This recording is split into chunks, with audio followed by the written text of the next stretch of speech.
Bonjour à toutes et bonjour à tous, c'est Cassos, bienvenue dans Camelot ta théorie, votre nouvelle web émission qui traite des théories les plus folles de Camelot et qui les met en images.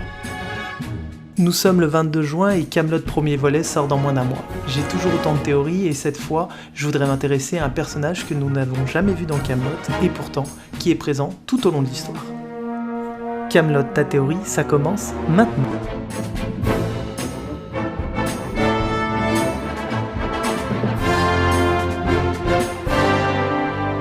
La mort du dragon. Le respect à la mémoire d'Uther le dragon. Uther Pendragon. De Pendragon, c'est son nom, c'est pas un dragon. Pendragon. Mais qui c'est celui-là? Si le nom de Uther Pendragon ne vous dit rien, eh bien ce n'est pas normal, car il est cité plus d'une vingtaine de fois tout au long de la série de Camelot, et surtout... Pendragon, c'est le plus grand roi de Bretagne. Et je croyais que c'était vous, le roi de Bretagne. C'est le personnage le plus célèbre du monde celte. Venez pas me dire que vos vieux vous ont jamais parlé de lui. Si vous ne connaissez pas l'histoire d'Uther Pendragon dans Camelot, voici un résumé. Il est le géniteur d'Arthur avec Damigerne. Ensuite, il était roi de Bretagne alors qu'Arthur n'était pas né. Il était caractériel, voire complètement taré. Et enfin, petit détail... Putain, il est mort ce con-là. Voici un extrait du livre 5, épisode 45, Anton, qui nous explique la vie de Pendragon. Pendragon n'était même pas au courant qu'il existait une épée magique. Il n'était pas non plus au courant que la moitié de son royaume avait déjà tenté sa chance. Et il n'était pas au courant qu'il avait un enfant caché. Il est au courant de quoi alors? Tout au long de la série de Camelot, les événements marquants de la vie de Pendragon sont évoqués. Mais il y a un point de détail qui n'est jamais expliqué. C'est comment est mort Uther Pendragon. Et c'est ici que commence notre théorie. Serait-il possible de trouver l'événement qui aurait causé la mort de Pendragon ? D'un point de vue chronologique, la première fois que l'on entend le nom de Uther Pendragon, c'est dans le livre 6, épisode 2, Centurio. Ici, la Dame du Lac informe Arthur que son père est décédé. Votre père, Uther Pendragon, c'est le dernier roi que l'ogre ait connu. Retournons maintenant dans l'épisode d'Anton. Je me souviens de sa tronche le jour où il a appris que c'était un gamin qui avait retiré l'épée. Sauf que le petit, il était à Rome, bien caché dans un camp militaire. Et grâce à qui? Grâce à maman. Ça, moi, je l'ai su qu'après, là. Ici, nous comprenons que Pendragon est toujours vivant alors que Arthur est déjà à Rome, et nous savons qu'il y est parti entre ses 5 et 6 ans. Nous cherchons donc un événement qui se serait passé entre les 5-6 ans de Arthur et ses 20-21 ans, à une vache près. Par exemple, vous prenez aujourd'hui, vous comptez 7 jours, ça vous emmène dans une semaine. Et ben on sera exactement le même jour qu'aujourd'hui. Ah ouais. À une vache près, hein, c'est pas une science exacte. Avant de continuer notre recherche, il y a un point précis auquel je souhaiterais apporter quelques explications.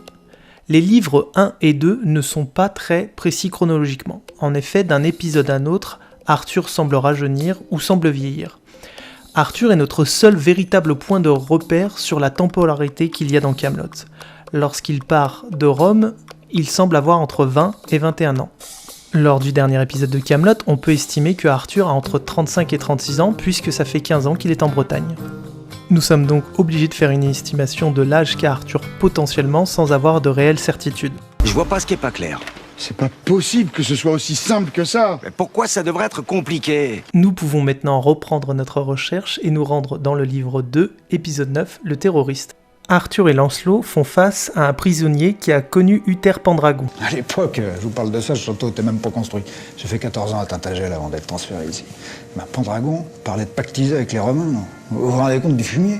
Si on estime ici que Arthur a entre 29 et 30 ans, et que Fermac ici a connu Uther Pendragon il y a 22 ans, ça nous ramène à ce que Arthur avait 7 ou 8 ans et donc Pendragon était toujours vivant et souhaitait négocier avec les Romains à ce moment précis. Gardons bien en tête ces deux éléments que nous donne Fermac. Le peuple breton voulait la peau de ce fumier de Pendragon, car il voulait pactiser avec les Romains. Pactiser avec les Romains. Voilà une drôle d'idée. Et si on allait voir du côté de Rome pour essayer de trouver un détail qui nous aiderait à répondre à notre question ? Votre affectation en Bretagne est terminée, vous rentrez chez vous, c'est tout. C'est tout? 13 ans qu'il me laisse pourrir sur pied dans ce pays de merde. 13 ans. Maintenant, il m'envoie un message. Il faut que je rentre chez moi. Vous vouliez qu'ils envoient quoi d'autre? Mais qu'est-ce qui leur fait croire que ça existe encore chez moi? Dans cet extrait, Manius Macrimus Firmus nous apprend qu'il est en garnison depuis 13 ans. Cette date correspond avec ce qu'on recherche, cependant ça explique pas la mort d'Uther Pendragon. Mais on va continuer, parce que je pense qu'on est sur la bonne voie. On les aime pas, les Romains. Mais nous non plus, on peut pas les blairer.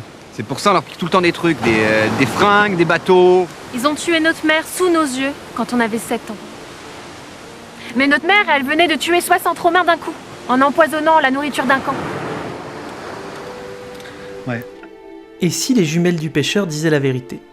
Si on estime que ici elles ont 20 ans, et que leur mère serait morte à leurs 7 ans, alors cela ferait 13 ans. 13 ans, ça correspond exactement au changement de Dux Belleromme du camp fortifié. 13 ans avant le début du livre 6, ça nous ramène aux 7-8 ans d'Arthur. 13 ans, ça correspond à peu près à la date où on estime la disparition de Uther Pendragon. Et pourquoi ne pas imaginer la présence d'Uther Pendragon dans le camp romain au moment de l'attentat organisé par la mère des jumelles?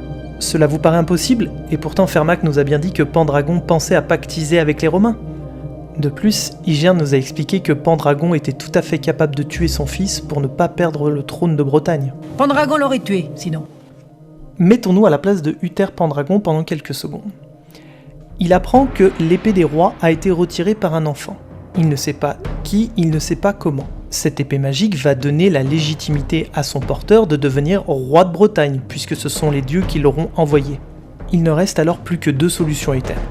La première, c'est de trouver celui qui a réussi à retirer l'épée et l'assassiner avant qu'il ne recommence. Comme ça, il sera toujours roi et l'épée ne sera jamais retirée. Imaginons que Uther, complètement taré, torture des gens et apprend où est Arthur. Il est à Rome. Ça va être difficile pour Pendragon de demander aux Romains de leur ramener quelqu'un sans avoir quelque chose en échange. Et donc, sa seule solution, c'est de se fédérer. Il fait tuer Arthur, se soumet à Rome et demande à devenir Dux Statius Britannia. Un type à qui il faut planquer son fils pour éviter qu'il le bute? Moi j'appelle ça un gros taré, c'est tout. La deuxième solution, c'est si Uther ne trouve pas celui qui va être le futur roi de Bretagne. Alors il n'a plus le choix.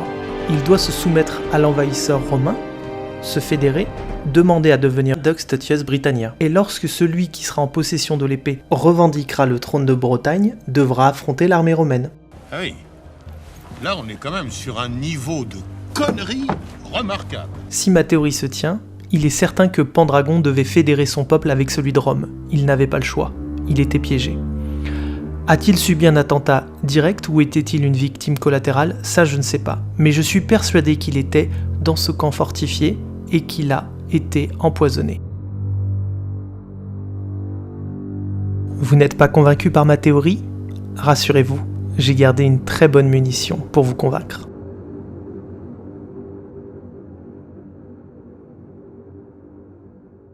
Dans la légende arthurienne, selon les écrits de Geoffroy de Monmouth, le roi Uther Pendragon mena son dernier combat contre les Saxons. Il était surnommé le roi mort-vivant. Pendant que les hommes de Pendragon gagnaient la bataille, lui mourait. Et savez-vous comment? Il est allé boire l'eau d'une source empoisonnée par l'ennemi.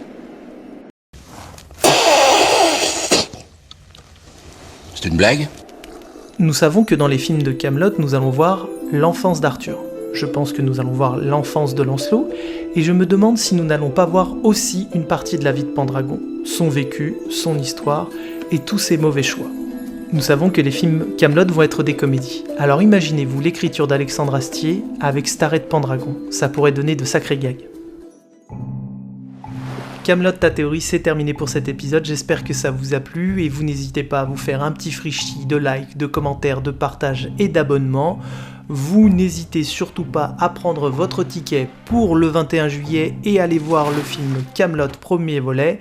En attendant, rappelez-vous bien que le 21 juillet, on fête la naissance d'Alexandre le Grand.